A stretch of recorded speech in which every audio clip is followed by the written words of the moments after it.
Okay, so first of all আমরা এবার আগে এটাকে স্টার্ট করে নিলাম, npm স্টার্ট করে নিলাম। সো এটা কাজ করতেছে, এর আগেও আমি দেখাইছি।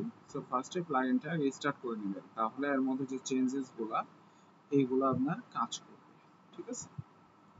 আচ্ছা, এবার আমরা যেটা এডিটের মধ্যে করছিলাম, এডিটের মধ্যে চলে আসি। সো আমাদের এখানে রিকোয়ার ফাইলগুলো আমরা নিয়ে নিয়েছি। এবার একটু নিচে আসলে এডিটের মধ্যে আমরা যেটা করব, সো এডিটের মধ্যে আমরা যেটা করব, এখানে আমরা যেটা পাবো সেটা হচ্ছে যে অ্যাট্রিবিউটস,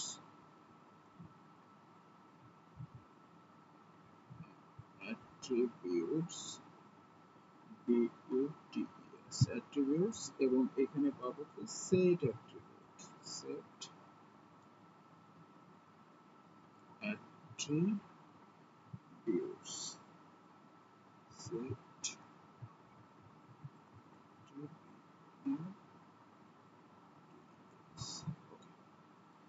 এখন আমরা যেটা করব, দেখেন এখান থেকে আমরা এবার যেটা পাবো যে কনস্ট্যান্ট আমরা এখানে ডিস্ট্রাকচার করে নেব, যে আমরা কি কি পাচ্ছি। সো নেম পাবো, তারপরে হচ্ছে ফোন, যেটা আমরা অ্যাট্রিবিউটের মধ্যে অ্যাড করেছিলাম, তাই না?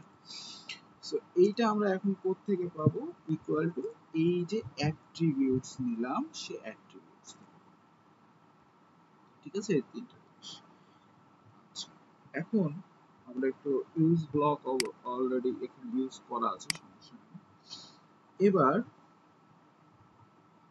আমরা এটার মধ্যে এই যে লেখাটুকু আছে, এইটুকুকে আমরা সাপোজ বাদ করে দিই, আর এখানে যে পিটা আছে এটাকে আমরা করে দিই কি ডিভ।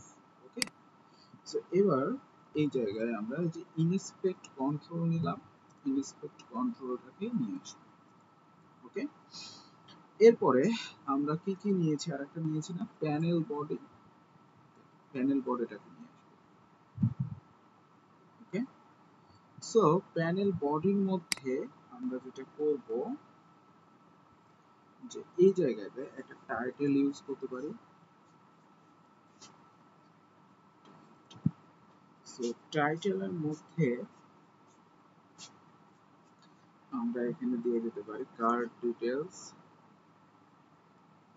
Card details. ওকে,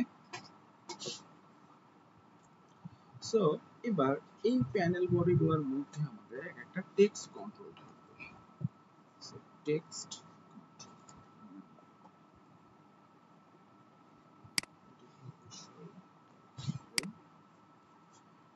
সো এই টেক্সট কন্ট্রোল, একটা জিনিস এখানে টেক্সট কন্ট্রোলের ক্লোজিংটা, ক্লোজিংটা হবে এখানে। ওকে, আচ্ছা, সো এখানে আমাদের কি কি বিষয় হবে, এখানে হবে লেভেল ফার্স্টে, লেভেল দিই, লেভেল টু সাপোজ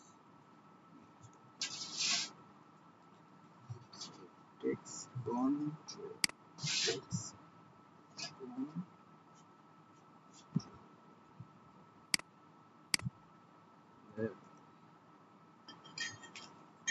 তারপরে আমরা এখানে ভ্যালু দিতে পারি,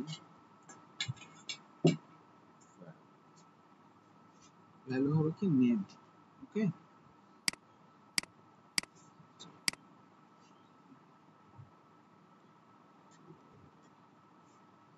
লেভেলটা আমরা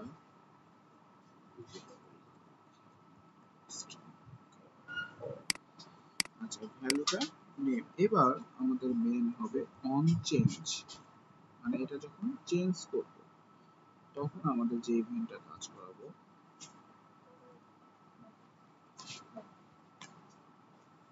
অন চেঞ্জ। সো এই অন চেঞ্জের মধ্যে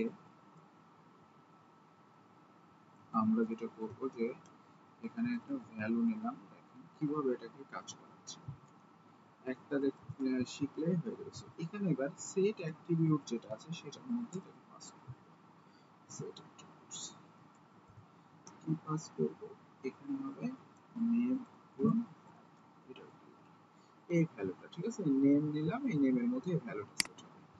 সো আমি জাস্ট এই এতটুকু সেভ করতেছি। সেভ করে একবার আমি আমার যে npm স্টার্ট দিয়েছিলাম সেটাকে একটু দেখি এখানে কোনো ইরর আছে কিনা। এখানে কোনো ইরর থাকলে ইরর দেখাবে। সো এবার আমরা এখানে একটু রিলোড দিই। রিলোড দিলাম, একটু নিচে আসি। এখানে আমরা কিন্তু এই যে ব্লক কন্টেন্ট একটা কোনো কিছু একটা সমস্যা আছে, হ্যাঁ, যার কারণে যে এখানে দেখেন এনকাউন্টার্ড এরর দেখাচ্ছে। আচ্ছা, সো এই জায়গাটায় আমরা যেটা করব যেখানে লেভেলের মধ্যে এইভাবে এইভাবে সেভ করলাম। সো এই রোডটা আমাদের একটু ফাইন্ড আউট করতে হবে। তেমন কিছুই দেখাচ্ছে। সো আমরা একটু ইন্সপেক্ট কন্ট্রোল করে এটা দেখাচ্ছি যে এই রোডটা কিভাবে আমরা ফাইন্ড আউট করব।